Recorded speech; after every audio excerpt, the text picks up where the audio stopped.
Tuwing ika-12 ng buwan ng Hunyo kada taon ay ipinagdiriwang ng ating bansa ang Araw ng Kalayaan. Ito ay isang mahalagang okasyon na sumisimbolo sa pinagbuklod-buklod ng katapangan, katatagan at pagmamahal sa bayan ng ating mga bayani para makamit ang ating tinatamasang kalayaan sa kasalukuyan. Ating balikan ang kasaysayan ng ipinagdiriwang nating Araw ng Kalayaan. Noong Hunyo 12, taong 1898, idineklara ni General Emilio Aguinaldo sa pagitan ng ika-4 hanggang ika-5 ng hapon sa balkonahe ng kanyang tahanan sa Calle Real sa Kawit, Cavite, ang kalayaan ng Republika ng Pilipinas. Sa panahon ding ito, unang iwinagayway ang pambansang bandila ng Pilipinas na ginawa sa Hong Kong ni Marcela Agoncillo, Lorenza Agoncillo at Delfina Herbosa de Natividad. Tinugtog din ang Marcha Filipina Magdalo na kilala ngayon bilang Lupang Hinirang na isinulat ni Julian Felipe. Ang bandang San Francisco de Malabon ang tumugtog nito. Noong September 29, 1898, pinagtibay ng Kongreso ng Malolos ang Deklarasyon ng Kalayaan. Noong August 6, 1898, nagpadala ang revolusyonaryong pamahalaan ng Pilipinas ng diplomatikong mensahe sa mga banyagang bansa na hinihiling na kilalanin ang Pilipinas bilang isang malaya at nagsasariling bansa. Isinuko ng Espanya ang Pilipinas sa Estados Unidos sa taong 1898 na kasunduan sa Paris. At noong July 4, 1946, matapos ang ikalawang digmaang pandaigdig ng 50 taong pamamahala ng mga Amerikano at mahigit 3 taon ng pananakop ng mga Hapones, ay kinikilala ng Estados Unidos ang kalayaan ng Pilipinas sa kasunduan sa Maynila. Panandaliang ipinagdiwang ang Araw ng Kalayaan ng Pilipinas tuwing ika-4 ng Hulyo.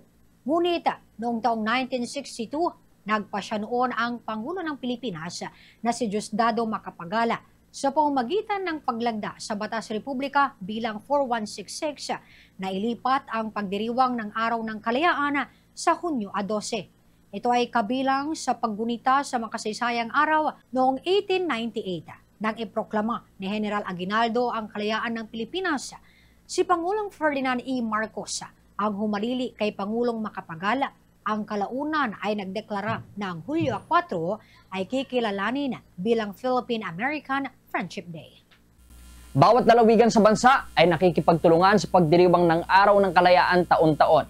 Halimbawa, ang lalawigan ng Pangasinan ay nagsagawa ng pagwagayway ng flaglets, pagtaas ng bandila sa bawat munisipyo, at pag-aalay ng bulaklak sa bantayog ni Gato sa Rizal na madalas ay nilalahukan ng mga opisyales at kawani ng pamahalaang pambansa, panlalawigan at pambayan, mga guro, mga mag-aaral, mga sundalo, pulis, bumbero, pribadong sektor at non-government organizations. Ngunit ang Araw ng Kalayaan ay hindi lamang isang holiday, bagkus dapat ito maging paalala sa bawat Pilipino na dapat tayong magpunyagi bilang nagkakaisang bansa para makamit ang pagbabago tungo yan sa magandang bukas. Dapat nating pamantayan kung hindi ay higitan pa ang mga sakripisyo at pagmamahal na inalay ng ating mga bayani para sa bayan at sa linlahi. Habang malayo na ang narating bilang isang bansa, malayo pa ang kailangan nating tahakin para makamita ang kalayaan sa bawat sektor ng ating lipunan.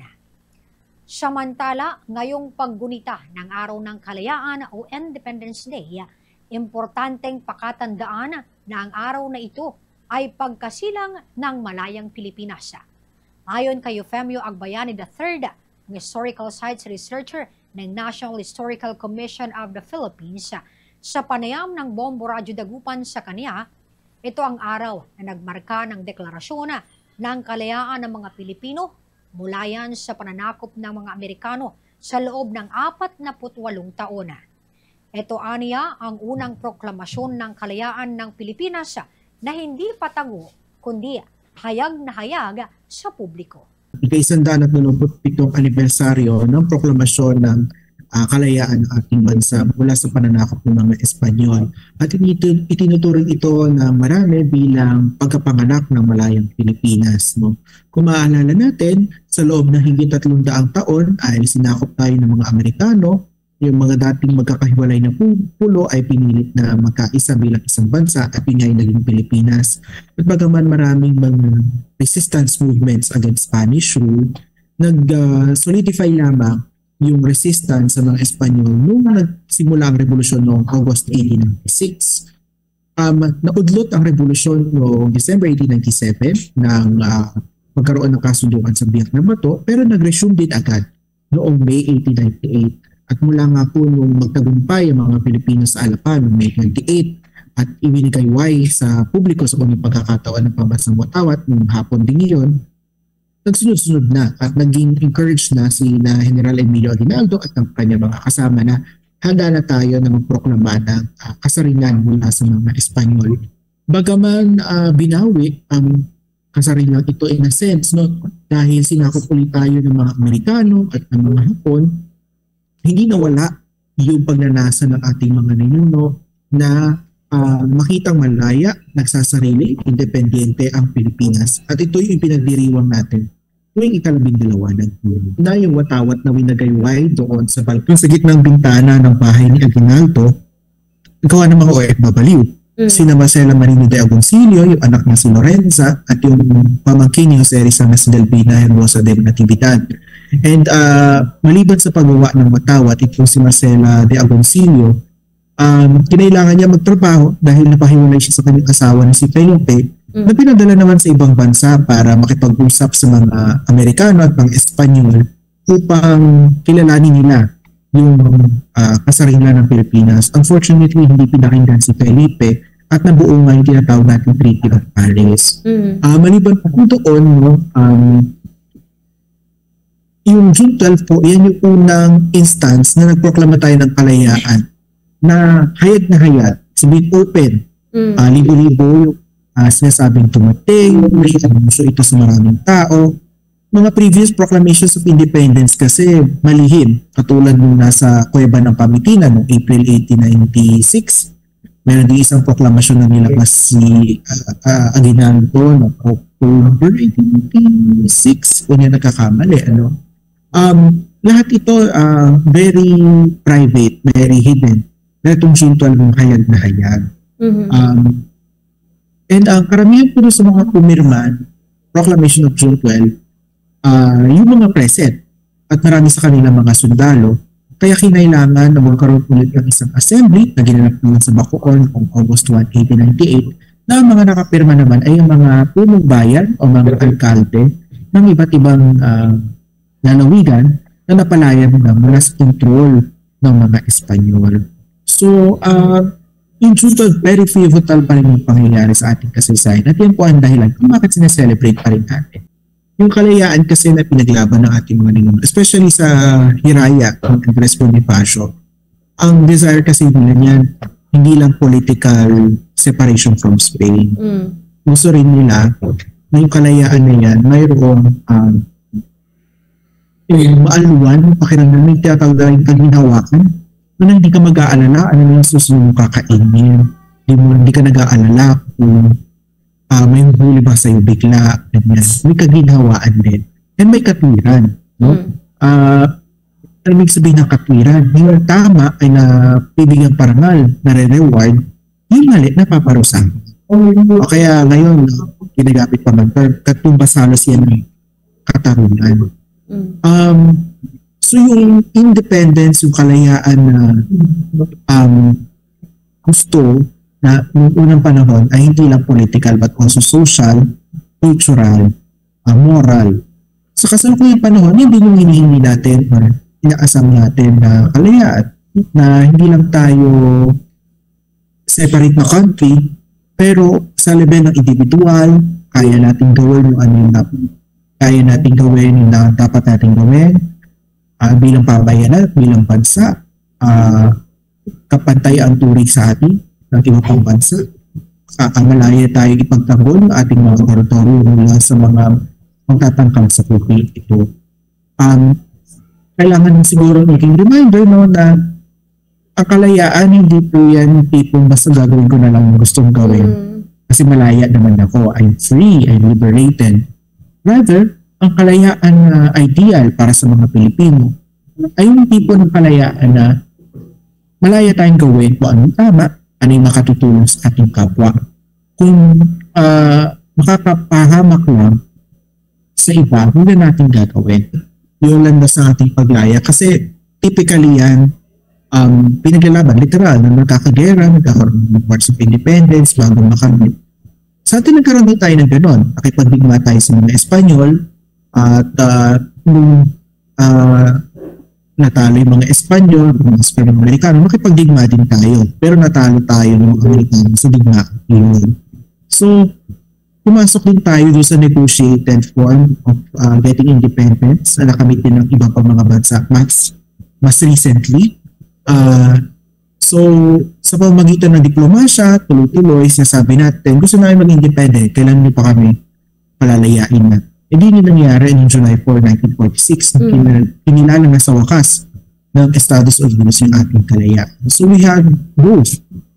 Pinaglaban natin ang ating kalayaan sa pakikidigma, sa pakikipagharapan sa mga mananakop, pakamitin natin yung ating kalayaan sa pamamagitan ng pag-negosasyon, sa pamamagitan ng pag-promote ng ating kakayahang mamuno sa ating mga sarili.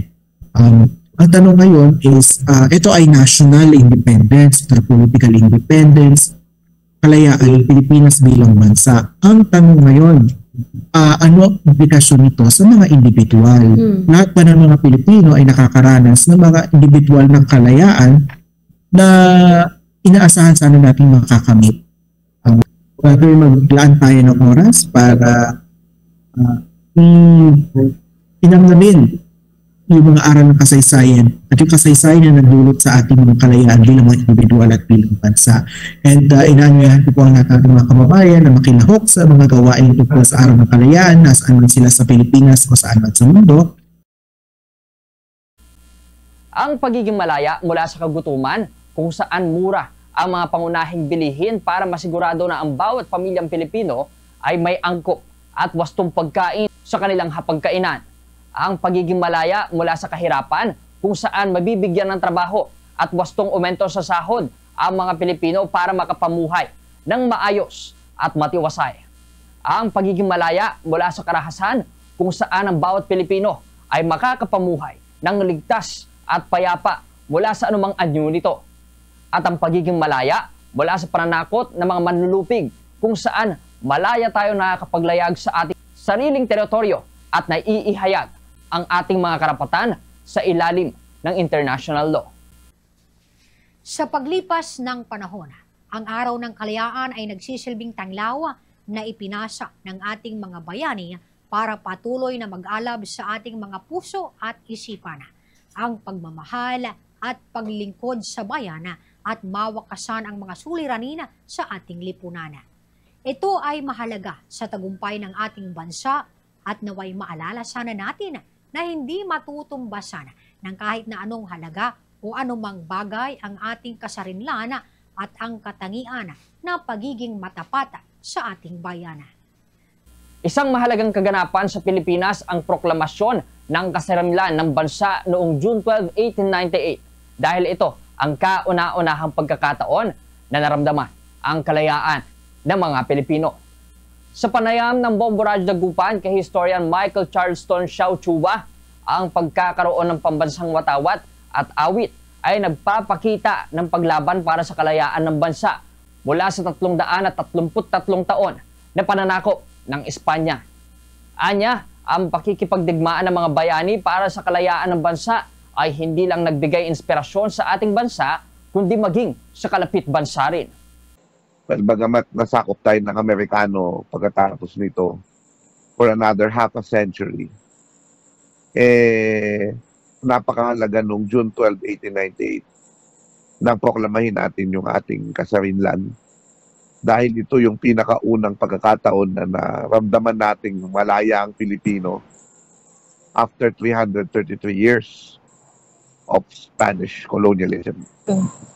So, yun po ang yun ang halaga nung pagtataas natin ng watawat at pagkakaroon ng pambansang awit at ng pagpapahayag na malaya na tayo. Bagamat hindi pa tapos ang laban noon. Marami na nananalo na tayo sa mga Spanish. So, yun ang napakahalaga. Makita natin na ito ay ito ay aspirasyon natin na lumaya. Well, una sa lahat, yung kalayaan kasi, actually may pagkakaiba yan doon sa kasarinlan, freedom, independence, di ba? Laya ka, meron kang kakayahan na itakda yung sarili mong buhay, nang walang nakikialam sa'yo, nang may mga karapatan ka. Pero, yung mga karapatan na yun, pwede naman na ikaw ay malaya, pero hindi ka nagsasarili. So, yung pagsasarili naman, ito naman yung kakayahan na tumayo sa sariling paa at may karoon ng dignidad. Sabi nga ni Professor Bicbillian, yung paghiwalay, di ba, yung kasarinlan, paghiwalay, parang paghiwalay sa magulang ng mga bagong kasal, di ba? So, tumatayo ka sa sariling paa at nagkakaroon ng pagkamaginoo. So, ibig sabihin ng pagkamaginoo, pwede kasing malaya ka pero hindi ka maginoo. Malaya ka pero mahirap ka naman. Pero kailangan sa kasarinlan, meron kang kaunting, kumbaga, ikaw ay meron ka kaya mo ng buhay ng sarili mo. At bilang bansa, yun yung isang marami na tayo, of course, na tamo. Pero yun yung kailangan pa nating buuin pa. Pero malaya naman tayo. Malaya at magdagsasarili. Pero kailangan pa nating gawing mas makabuluhan at mas maganda yung pagsasarili natin. Well, una sa lahat, isa tayo sa una, kung hindi man unang-una, sa Southeast Asia at sa bahaging ito ng mundo na magkaroon na tayo ay lumaban sa ating colonizers. Naging inspirasyon ng ating mga bayani, sina Rizal at Bonifacio, ay kinikilala ring bayani ng mga bayani ng Malaysia at Indonesia. Mababasa niyo yan sa mga pag-aaral ni Ramon Guillermo at ng iba pang mga historians natin. So, yun, makikita nyo yan. Meron palang ganyang, tayo, sa China, halimbawa, kaibigan natin ng si Sun Yat-sen, ng mga bayani natin, tulad ni Mariano Ponce. So, malaki yung ambag ng Pilipino na paglaban natin sa kwento ng kalayaan sa Asia, yung dekolonisasyon ng Asia. Ang mga Pilipino, meron pa rin kahirapan yung iba. So, yung kahirapan kasi parang hindi ka nagsasarili pag mahirap ka eh. So, pero sa kabuuan, bilang isang nagsasarili naman tayo. Kasi tumitindig nga tayo laban sa mga nangihimasok sa ating teritoryo. Tayong pamahalaan. Baka kailangan, hindi talaga yung tanongin natin kung yung malaya ba tayo o hindi. Importanteng tanongin, may good governance ba tayo? Kasi para mapanatili yung kasarinlan natin, kailangan natin ng good governance. Para iwas korupsyon.